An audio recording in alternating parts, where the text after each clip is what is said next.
Iléyá, Iléyá o, ọmọ Oduduwa. Iléyá, Iléyá, Iléyá o, ọmọ Oduduwa. Iléyá. Bí a kò bá lè gbé lápapọ̀, ṣe bó yẹ ká lè dá dúró. Ká jáwọ́ nú àpọ̀n tí kò yọ, ká tètè gbómi lákàná. Iléyá o, Iléyá, Iléyá o, ọmọ Oduduwa. Iléyá. Ọlọ́run bínú sí Nàìjíríà gan-an. People that are praying for that nation, those people should be stoned. Because Ọlọ́run bínú síbẹ̀ yẹn, the structure is faulty from the beginning, and nothing can re-erect it. It's totally a messed up place. Ṣọ́lọ̀ máa ń gbọ́ ti ẹlẹ́ṣẹ̀ gan-an ni. Àwọn tó ń pè fún Nàìjíríà. God is very angry. Can you I go to imagine? church that hour. I'm a pray. I watch my dad pray 6 times a day. My dad is one of those big bishops in Nigeria. He pray round the clock. He Nigeria leader. He has since died for 15 good years now. And the same Nigeria is still going down. He died at the age of 86. Pray. Pé Nigeria leader. He said, you know what, see? Tí má gbọ́ yé mọ̀, bàbá ti kú by 15 years ago. Wọ́n dẹ̀ die ní 80 plus. Wọ́n dẹ̀ ń pray.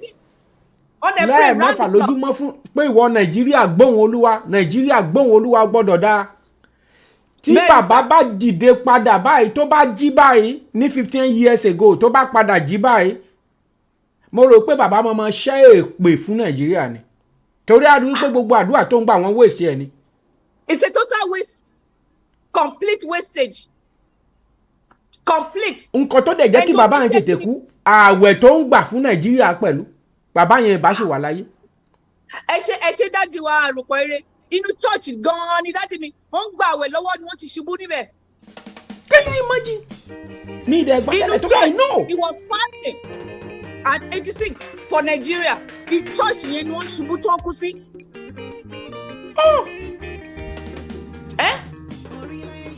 So kò sí nǹkan gidi tó lè jáde nínú Nigeria. We have to move on.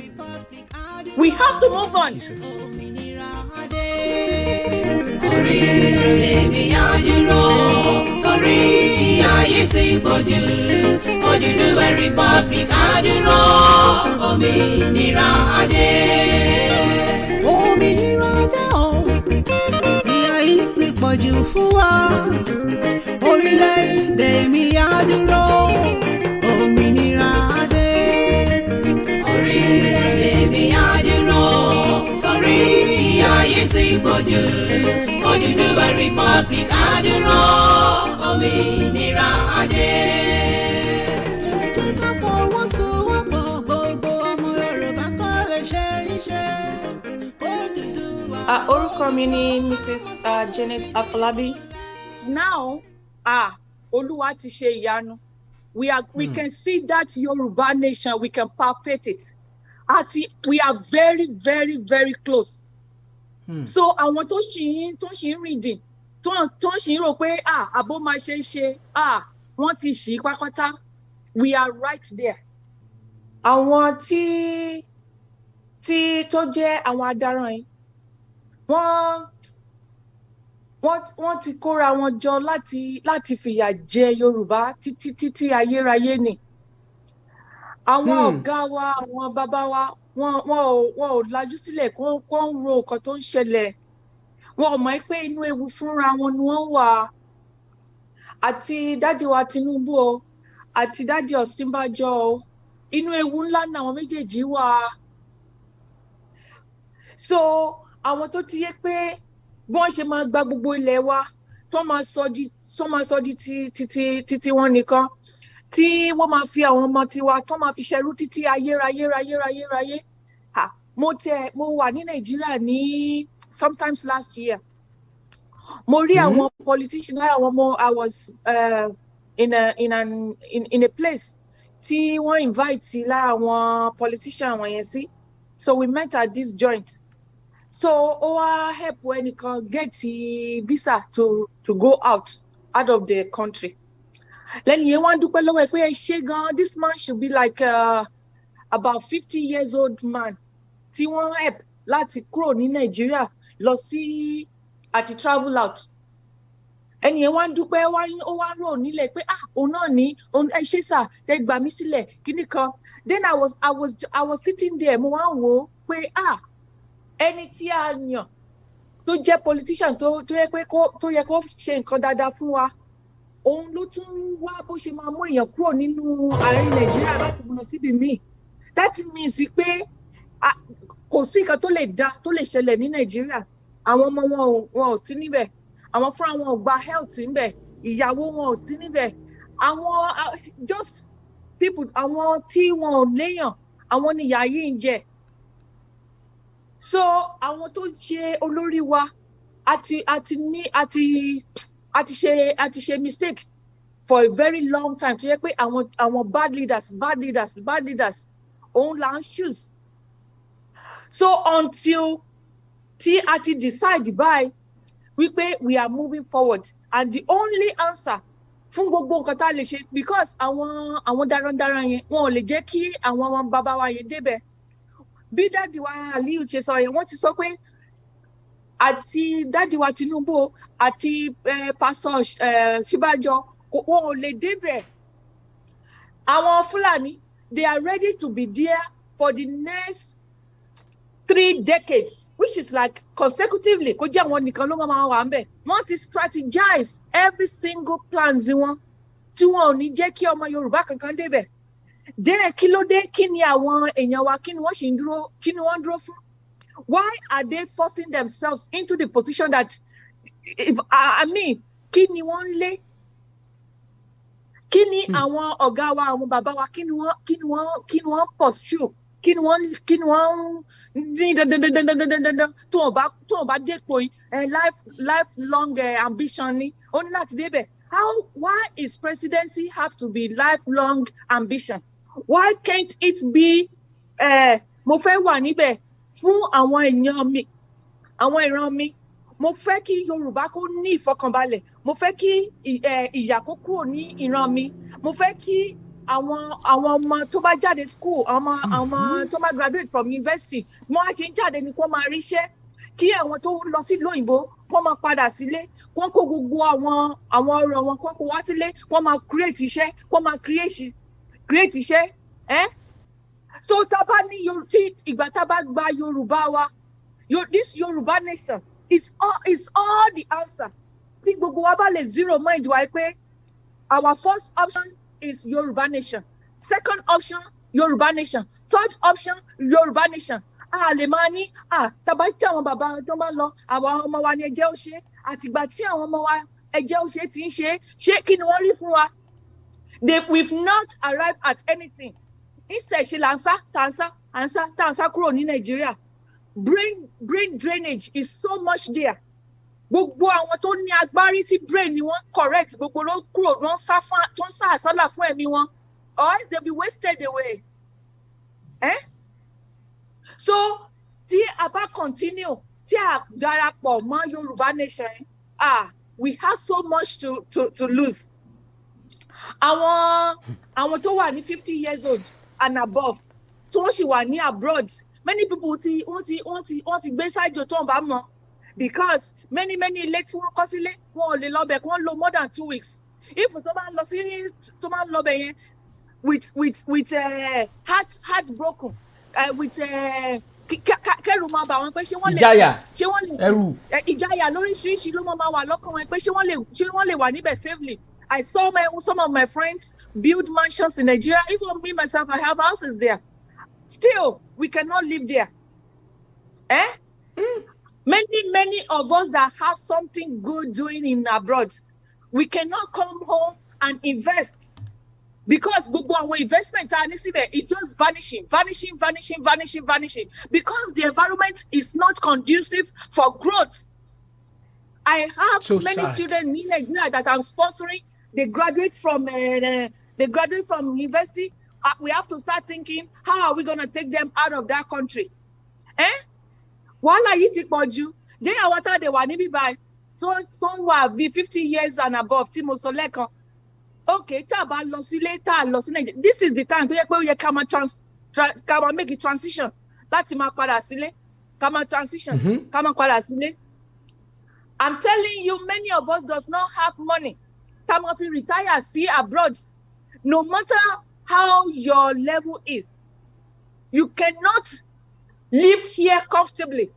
Ìkan tó ṣe ń bo many people láṣìírí pé you can drive, you can still work, you can still do things on your own. Ìkan tí mo sọ lọ ni pé àwọn tá a wà labroad tó yẹ ká ti máa move back tá a wá dúró síbí báyìí. Nígbà tí wọ́n ní a máa retire, when you retire here and you are not working, iye tó ti ní sí 401k, in fact, I'm telling you, if you start dipping head into it from like age 60 or 65, it's not even gonna last 5 years. Ọlọ́mọ jẹ́ kẹ́nìkan kan wá sick. Ọlọ́mọ jẹ́ ká sick. When you get sick, and I mean you are ill, you cannot go to work. Or in the hospital, you will be thinking, báwo ni mo ṣe máa san bill? Báwo mo ṣe máa san bill? Báwo mo ṣe máa san bill? Your mind will be on mo lè dúró sílé. You cannot stay at home. You still have to go back to work. Àwọn tí tó pé 60, 65. You will end up working, still going to work at the age of 70, 75, if you are not careful. Even 80. You have a house, maybe you are 50 years old. 500,000, 700,000, and you paying 15, 30 years. Add 50 years to your age, or 30 years in here, you are 50 and 30 years. You'll be 80. Will you be able to still be able to be paying that same amount? And even that house that you bought, to 500. By the time you finish paying it, only okay. Then you sell it. When you sell it, then you make money. At the end, the time you've already paid 3 times of that 500. Benny. You've already paid 3 times of that 500. So maybe you sold it for $1 million. When you sell it like that, you say, at least we'll make over 500. And all your lifetime, so you can raise the genuine raise all you were doing is running helter-skelter. At the end, you didn't have time for your children. You didn't enjoy life. You look at yourself all wasted. Many people will be so depressed when they get to retirement age, because people in overseas have been programmed. I want to program one. Oh, mama shele. At the end, you will not be able to. Many people will not even be able to finish paying that house. They will take it. Even if you finish paying that mortgage, they will they will take that house from you. They will sell it, regardless. Yes. Many of us, many people still have husbands, spouse. They will be gone, and none of those children are coming to stay with you. They don't want you to invade their privacy. They don't want you to disturb space. No, many of these children, they don't want that. They don't. So will you be able to live by yourself? Because our attachment, we are married. You say, actually, you'll be able to live with your husband and all that. But it's going to get to a point where one spouse will be gone. For a long time. But it's going to get to a point that maybe cognitively our brain will not function to the level that we can live independently. Nibola Malo, we'll end up in nursing home. No doubt about it. Where will you be? Even to nursing home, to my good, maybe that could have been the best for you, but you won't be able to afford it in the sense that you don't have the money. You don't have the money. Good nursing home, you'll be able to enjoy yourself. You'll be able to live like a king or queen or whatever. You have to put like $1 million as a deposit.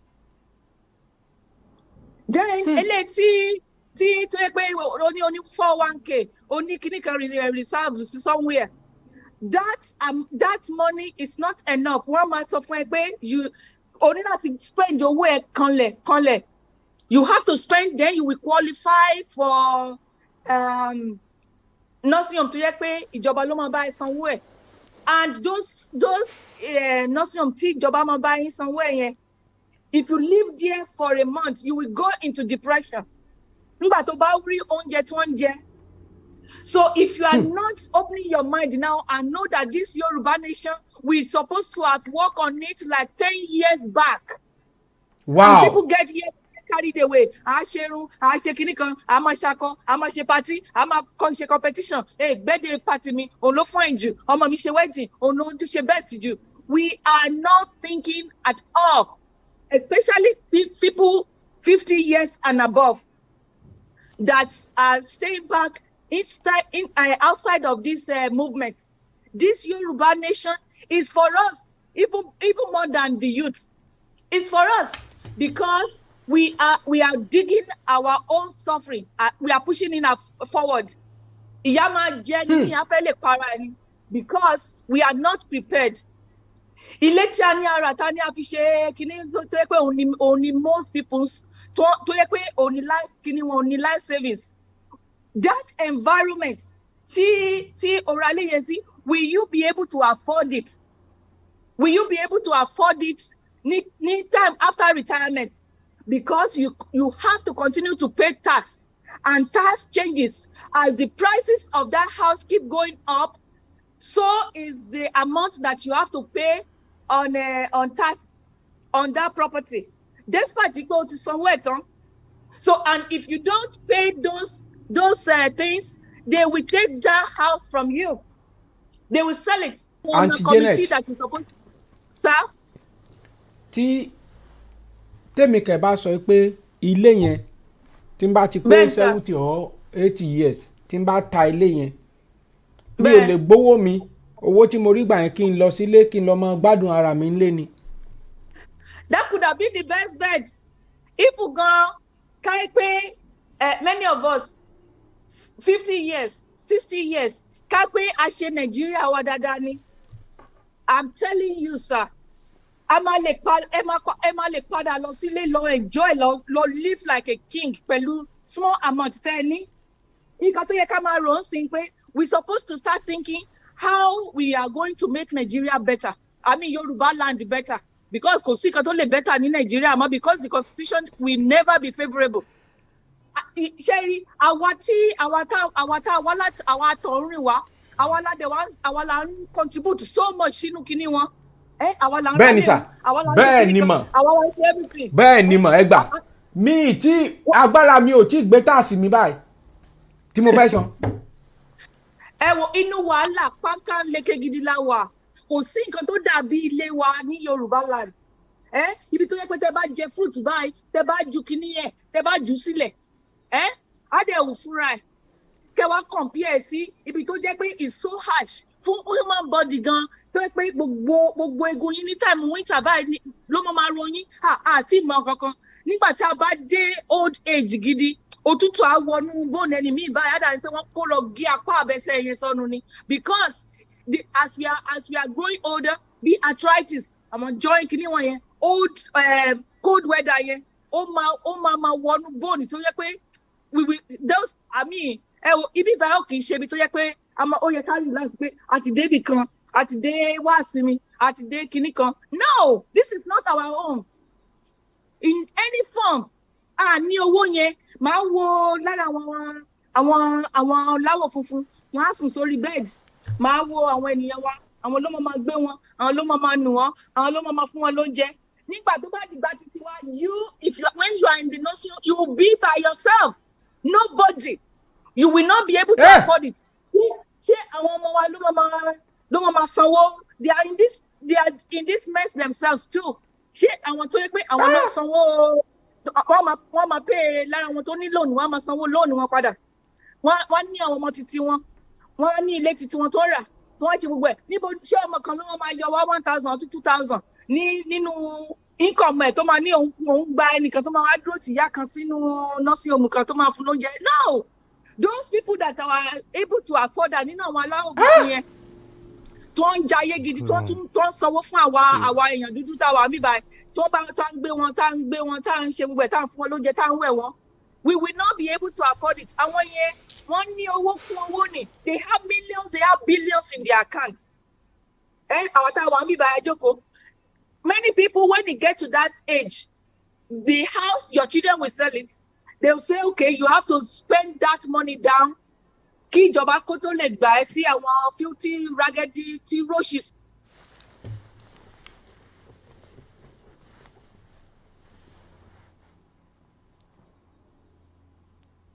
So tí a bá gbà á múra pé Yorùbá nation is for all of us. Kò ń ṣe fún àwa tí a ń sọ̀rọ̀ nípa ẹ̀sìn, but nípa àwa tí a ti ro àròjinlẹ̀ wípé kí ọjọ́ ọ̀la wa kó lè dá, kí a má bàa sọkún, kí ìyà má bàa jẹ wá. A ní láti múra, because ẹni tí ò bá lówó nínú wa tó bá lọ sí nursing home yẹn, tí àwọn ọmọ tí wọn ò lè gbàyàn tó máa dúró tèèyàn síbẹ̀. Ẹ wo ẹni mi agan síbẹ̀ dìbà tí gbogbo egbò máa wà lẹ́yìn ẹ̀. You don't want to look at what is going to happen to many people. Ọlọ́run ní jẹ́ ká fi ẹ̀yìn ayé wa ká fi jẹ ìyà. Nígbà tó bá san owó yẹn tán sà, ẹ wo ó sì ní láti máa san tax, máa san gbogbo àwọn nǹkan tó yẹ, àwọn bills. Ó sì máa sanwó iná, ó sì máa sanwó omi, ó sì máa jẹun fúnra ẹ̀. Dé àwọn group tó bá wà gan tó ń ṣe meeting àbí church àbí kankan tó bá belong sí, a sì máa tún ní láti máa yọ owó. Ìgbà mélòó ni gbogbo owó tá a ní sí 401k máa tán? It's going to finish very, very fast. Bó ní 2 million tó ní o fẹ́ retire ní at the age of 60. You can't try it. It's not enough. Calculation, it's going to finish.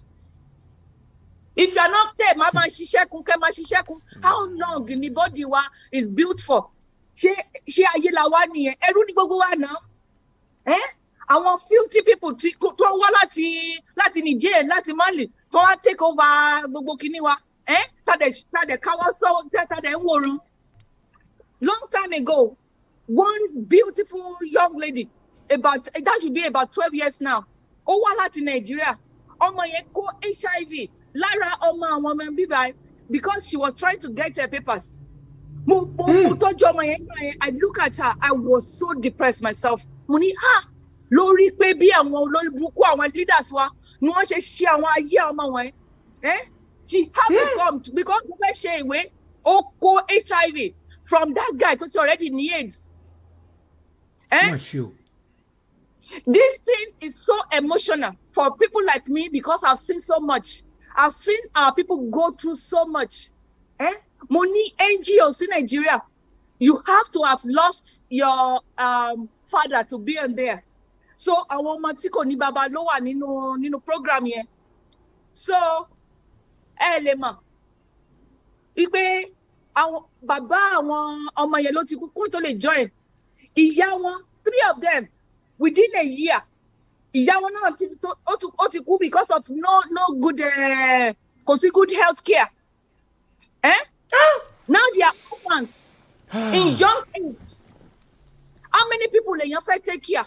À ń take care àwọn tó máa lè lọ sí school. Wọ́n á jáde wọn ò ní níṣẹ́. Àwọn tí a fẹ́ fún wọn ló jẹ́. Tó jẹ́ pé ó yẹ ká ní program ní Yorùbá nation wa, ní Yorùbá land wa. A máa ní program tó jẹ́ pé all those arúgbós we have access to food. Wọ́n á jẹun gidi. Wọ́n ò ní ìdá ti ní ọmọ sí ayé kó tó jẹun gidi. We will have program. That is why Women of Purpose, we are doing a whole lot of things. We are putting a whole lot of things together. To yẹ pé àwọn arúgbó wa ìyà kankan ò ní jẹ wọ́n. Ìyà kankan ò ní jẹ wọ́n. I saw disabled people take one man crawl nílẹ̀. Gbogbo ẹsẹ̀ àti bọ́mọ kìíní human being like that. Táwa ní civilized nation. To yẹ pé disabled, we know how we take care of them. To jẹ́ pé àwa tá a ní gbogbo ọrọ̀ ajé, àwa gan ni ìyà ń jẹ. Ọlọ́run bínú sí Nàìjíríà gan. People that are praying for that nation, wípé kó that those people should be stoned.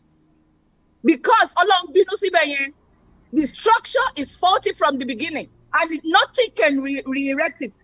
It's totally a messed up place. Ṣọ́lọ̀ máa ń gbọ́ ti ẹlẹ́ṣẹ̀ gan ni. Àwọn tó ń pè fún God Nàìjíríà. is very angry. Can you I go to imagine? church that hour. I'm a pray. I watch my dad pray 6 times a day. My dad is one of those big bishops in Nigeria. He prayed round the clock. He Nigeria leader. He has since died for 15 good years now. And the same Nigeria is still going down. He died at the age of 86. Pray. Nigeria leader. He said, you know what, Sisi? Tí bá gbọ́ yé mọ̀, bàbá ti kú by 15 years ago. Wọ́n dẹ̀ die ní 80 plus. Wọ́n dẹ̀ ń pray. Lẹ́ẹ̀mẹ́fà lójúmọ́ fún pé ìwọ Nàìjíríà gbóhùn Olúwa gbọ́dọ̀ dá. Tí bàbá bá dìde padà báyìí tó bá jí báyìí ní 15 years ago tó bá padà jí báyìí, mo rò pé bàbá máa ṣẹ́ èpè fún Nàìjíríà ni. Torí a rí pé gbogbo àdúrà tó ń gbà wọ́n waste ẹ̀ ni. It's a total waste. Complete wastage. Complete. Nǹkan tó dẹ̀ jẹ́ kí bàbá yẹn tètè kú, ààwẹ̀ tó ń gbà fún Nàìjíríà pẹ̀lú. Bàbá yẹn bá ṣe wà láyé. Ẹ ṣe dáàdi wa àròpọ̀ eré. Inú church gan-an ni dáàdi mi. Wọ́n ń gbà àwẹ̀ lọ́wọ́ ni wọ́n ti ṣubú níbẹ̀. Can you imagine? Me there, but I know. He was fasting at 86 for Nigeria. Church yẹn ni wọ́n ṣubú tó kú sí.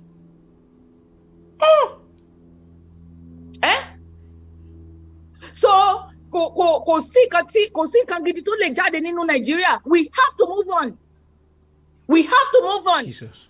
And àwọn èèyàn wa tó yẹ pé they are sitting back and looking out. Ipe Nigeria ṣì mọ̀ that they are wasting their time. Àmọ́ bá wọn sọ̀rọ̀, wọ́n máa ní ṣé ó lè dá ṣé kinní kan ṣe bí àwọn kinní kan báyìí ni. You yourself are the problem because at a move forward. Because this movement is here to stay. We are not going anywhere. Sherry, àwa obìnrin ti wọnú ẹ̀ àti wọnú Yorùbá nation, and we are not going anywhere. Even when men are tired, we are not tired. We are pushing forward. Because àwa ní kíni yẹn affect jù. Àwa la máa wo àwọn ọmọ, àwa la máa sáré kíni, àwa la máa. I saw my mom wake up 3 a.m. láti pray, láti jí lọ sí one ọjà, lọ sí another market, from one market to another market. Women suffer so much on their children, and at the end, ìyà ló bá ní many people bá ní lórí ẹ̀. Àìbú ọmọ wọn tó ti jẹyà ní ayé wọn. Wọ́n wà nínú kíní, omi á máa dà sí wọn nínú kíní, roof ilé wọn ti wó, gbogbo kíní ti bàjẹ́. No, we cannot allow that to happen again. It cannot. So gbogbo wa pátá wà ní diaspora, tẹ́ bá rò pé èmi ti wà ní bíbá, àwọn mo tẹ̀rí lára wọn kan tó yẹ pé wọ́n wá sí ìbá láti wá ṣe servant long time ago. So yẹ pé èèyàn bá sọ̀rọ̀ sí, the reason that brought them from Nigeria to be servants, ní time yẹn as far back as that time, tí wọ́n dé sí America, then they are here now and think that nǹkan tó ṣẹlẹ̀ ní Nigeria ò kàn wọ́n. Shameful people. Kó lu àbáwá bless Daddy wa Akitoye and Chief Sunday Adeyemo, Mommy wa Onitiri, all those people àti gbogbo àwọn sọ̀rọ̀sọ̀rọ̀ genuine sọ̀rọ̀sọ̀rọ̀, àwọn Daddy wa Aliyu with the brain they have, tó yẹ pé wọ́n fi ṣe gbogbo kíní with all their passion. Olúwa ò ní padà lẹ́yìn gbogbo wọn, gbogbo ilé wọn pátá lọ́lọ́run máa bless mightily. because God is looking down. And pray. This is the move of God. If somebody is thinking like, no, this is the move of God. As we pray, we've prayed enough. We've prayed enough. This is action time. And we are going to get out of that place. Because can you imagine that slap? Boris Johnson recently said, look at that. Rwanda. Look at that insult. Rwanda. Look at that insult. Perfectly. He gave us all the natural resources. He gave us rain at the right time. He gave us everything that we needed. Nothing. So disturb along. And yet, we are the people that scream at God's ears more. And you imagine, that's why I give you an example. And imagine, every time, 10 million naira. 30 gbèsè account here. Ipe ọmọ gbà. Mo fi set ya up o. Ma ṣayé ẹ lọ. Kó jẹ́ ọmọ ẹ ló tún máa jí láàárọ̀. Àwa jí láàárọ̀ bá a jókòó sórí chair. A máa sọ fún daddy mi o, answer mi o. Ṣé mọ̀ báwo lẹ ṣe máa feel? Inú yín máa bàjẹ́ ni. Ìkà tá ń ṣe sí Ọlọ́run nìyẹn. God has given us every great things. And our gan suffer you. We are suffering because we lack common sense. So we have to just wake up. No choice. We just have to wake up because God is not happy with the way situations are. Kò possible pé ipe Ọlọ́run ò gbọ́ àdúrà. Ọlọ́run ti gbọ́ àdúrà wa. He has already had us. And mark it down. The changes that's going to take place nínú Nigeria yẹn, àwọn alágbára wa tó jẹ́ pé wọ́n wà níbẹ̀ gan, they will be surprised because this is the move of God himself. Wọ́n ti take gbogbo resources wa. They've used it to continuously láti fi build the ọ̀dọ̀ títí wọn. Now we are left with nearly nothing. Recently mo gbọ́ pé ní Ondo, they are taking our gold. One mine gold. They are taking it again. Nígbà tí wọ́n bá kó gbogbo ọrọ̀ ajé títí wa, tó fi tún ọ̀dọ̀ wọ́n fẹ́ finish wa completely. Kó tó wá ní òkè tó bá tiẹ̀ wù yín tẹ́ bá fẹ́ máa lọ later. But a ní láti take, that is why tó wà mọ́ so pé ká lè gbára wa sílẹ̀ very very fast. Kó tó dìgbà yìí pé wọ́n máa render wa completely useless. Tó yẹ pé wọ́n máa dig gbogbo nǹkan tá a ní pàápàá tá a ní anything mọ́. Tí gbogbo owó wa, tí gbogbo àwọn brain wa, àwọn youth wa tó wọ́n ti waste wọn. Tó yẹ pé a ní useful for anything mọ́. That is why we have to wake up now. A ní choice. Àǹtí mi. Bí mo ṣe sọ pé our women of purpose, àwa obìnrin, we are káàkiri gbogbo àgbáńlá ayé la wà. So, but only láti jẹ́ ọmọ Yorùbá tó wà ní any part of this world. So, ẹ lè join wa because nínú movement yìí, àwa obìnrin àti ní iwájú báyìí ni wọ́n máa bá wa. Àti mọ́kàn wá pé ní ìtẹ̀síwájú Yorùbá nation yìí, ọwọ́ àwa obìnrin báyìí, ọwọ́ wa ló wà. Tí àwọn ọkùnrin wa bí mo ṣe sọ lẹ́ẹ̀kan pé tó bá rẹ̀ wọ́n, àwa la máa pump wọn síwájú. A máa support yín any way tẹ́ bá nídìí wa, ẹ máa rí wa ń bẹ̀. But àwa ní tiwa ní women of purpose, we are doing so many things. Youth empowerment, positive character building, because àwọn ọmọ wa tó ti fẹ́ bà ògo wọn jẹ́, à ń build the character wọn. Nísìnyí a fẹ́ ṣe bí a ṣe máa ní representatives in every single colleges tó yẹ pé wọ́n máa represent wa níbẹ̀. All universities all around in Yoruba land, even in Nigeria, àwọn ní representative ní gbogbo campuses wọn yẹn tó jẹ́ pé wọ́n máa push this thing of Yoruba nation forward there.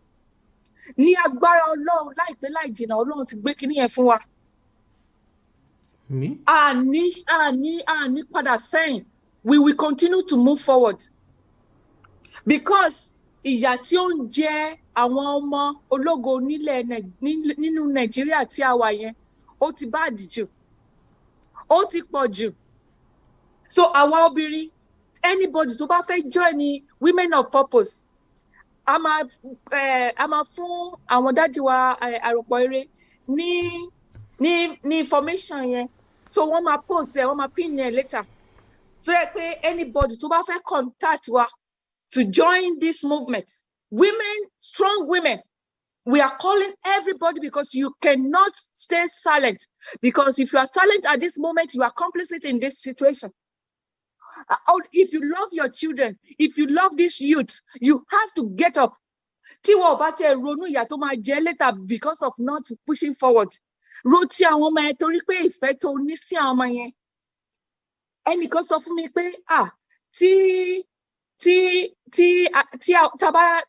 tó bá di ọjọ́ iwájú, àwọn ọmọ wa máa jagun yẹn fún wa, kí má worry. But Janet, why are you worrying yourself when táwọn ọmọ wa tó bá dọjọ́ iwájú ọmọ yẹn máa jagun yẹn fún wa? Mo ní báwo ni a ṣe máa fogun sílẹ̀ fún àwọn ọmọ wa when your children are fighting war? And you are then weak, how will they take care of you? Báwo lọmọ tó ń jagun, báwo ló ṣe máa tọ́jú ẹ? That is why it's more so for you to get up now. So that when you still have energy to do it. And when you are old and aged, then you will not be looking at your children suffering. You will not be looking at your children fighting unnecessary war. While you do,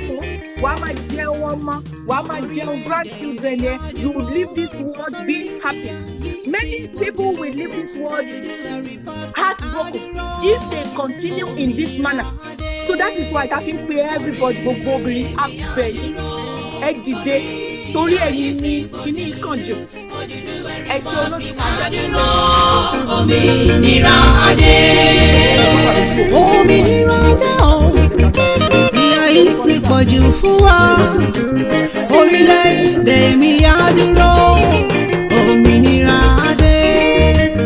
Orílẹ̀-èdè mi á dúró. Torí ìyà yìí ti pọ̀jù. Oduduwa Republic á dúró. Òmìnira adé. Ẹ jẹ́ ká fọwọ́sowọ́pọ̀, gbogbo ọmọ Yorùbá kó lè ṣe iṣẹ́.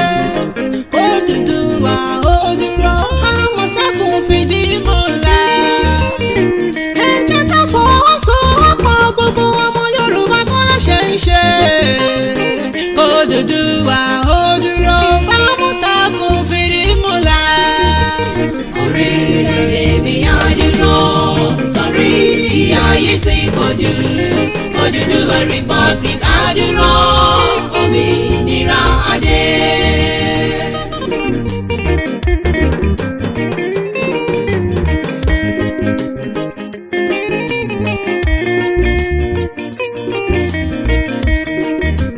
Torí mi lọ́wọ́ lọ́lọ́kùn ọdún o, ọjọ́ kan ló ń tọ́ ń bá. Ìyà tó jọmọ fọjọ́ pípẹ́, bí ọ̀pọ̀ ọmọ ṣíwọ́ lẹ́yìn ọmọ. Orílẹ̀-èdè mi á dúró. Torí ìyà yìí ti pọ̀jù. Oduduwa Republic á dúró. Òmìnira adé. Mo kí gbogbo ẹ̀yin àgbààgbà àti gbogbo aláàtò tí ó wà ní ìdí gbígbé àṣà àti ìṣe ọmọ kóòtù òjíire lárugẹ. Ní pàápàá jùlọ gbogbo àwọn tí wọ́n ń ṣe iṣẹ́ takuntakun tí à ń rí àti ní abẹ́lẹ̀ kí orílẹ̀-èdè Oduduwa, ìyẹn Oduduwa Republic lè dúró. Ẹ ṣeun gan ni, ọlọ́dún tó mọ àrè á dìyín mú. Àwọn alálẹ̀ á kí yín lẹ́yìn. Olódùmarè á gbé gbogbo àṣẹ tèdùmarè. Ẹ jẹ́ kí gbogbo wa fi ọwọ́ sowọ́pọ̀ pẹ̀lú gbígbé orílẹ̀-èdè Oduduwa kalẹ̀. Orílẹ̀-èdè Oduduwa ní ìrètí tí a ní gẹ́gẹ́ bí ìran Yorùbá láti dé ibi tí ọkàn wa ń fẹ́. Bí a bá wo ìyà tí ó ti ń jẹ àwa ìran Yorùbá bọ̀ látẹ̀yìn, a ó rí wípé ìyà yìí pọ̀ tó bẹ́ẹ̀ tí à ń gbé ìgbé ayé ẹrú ní orílẹ̀-èdè tí a pè ní tiwa. Kò kò sí àǹfààní tí ó péye láti dé ibi àṣẹ ní orílẹ̀-èdè tí a pè ní tiwa yìí. Ikú ìyà, ikú ẹ̀sín, ìpakúpa ni wọ́n ń pa àwọn ọmọ Yorùbá tí ó bá ń fi òtítọ́ inú ṣe iṣẹ́ rẹ̀. Ǹjẹ́ ó wá dára kí ọmọ ẹlẹ́ran kí ó máa jẹgun? Ṣé ó dára bí kí ọmọ aláṣọ kí ó máa wọ àkísà? Ǹjẹ́ ó sunwọ̀n kí ọmọ onílé kí ó máa gbé ẹ̀yìn odi? Ẹ jẹ́ kí a rò ó kí a má bàa fi ohun tí a fẹ́ jẹ bà ohun tí a fẹ́ jẹ jẹ́. Kí a má ta ara wa dànù kí iṣẹ́ àwọn baba ńlá wa tí ó ti lọ ó má bàa parun. Kí ìran wa tí ó ń bọ̀ lẹ́yìn kí ó lè máa sọ nípa tiwa wípé a ṣe ìwọ̀n tí a lè ṣe. Ẹ jẹ́ kí a fi ara wa ṣe òṣùṣù ọwọ̀ kí a dira wa mú nítorí pé àìkọ́wọ́rìn ejò ní jẹ́ ọmọ ejò níyà. Bí ọ̀ká bá ṣáájú tí sèbé tẹ̀lé tí paramọ́lẹ̀ àti òjòlá ń wọ́ ruru tẹ̀lé wọn lẹ́yìn, kò ní sí ẹ̀dá kan tí ó lè fi igi na ọmọ ejò kankan pa láàrin wọn. Ìṣẹ̀dá Yorùbá ni ó dára jù nínú ìwà àti ìṣe. Yorùbá ní àpọ́nlé, bẹ́ẹ̀ ni wọ́n ń bọ̀wọ̀ fún àgbà. Ìṣẹ̀dá tí ó ní ààtò ni ìṣẹ̀dá tí Elédùà fi Yorùbá ṣe. Bí ọkùnrin bá jí ní òwúrọ̀ ní ilẹ̀ kóòtù òjíire, a dọ̀bálẹ̀ gbalaja, a kí àwọn òbí rẹ̀. Bẹ́ẹ̀ ni bí ọmọbìnrin bá jí, a fi orókún méjèèjì kúnlẹ̀, a kí àwọn òbí rẹ̀. Àṣà tí ó wuyì ni àṣà wa, ẹ jẹ́ ká gbé àṣà wa lárugẹ.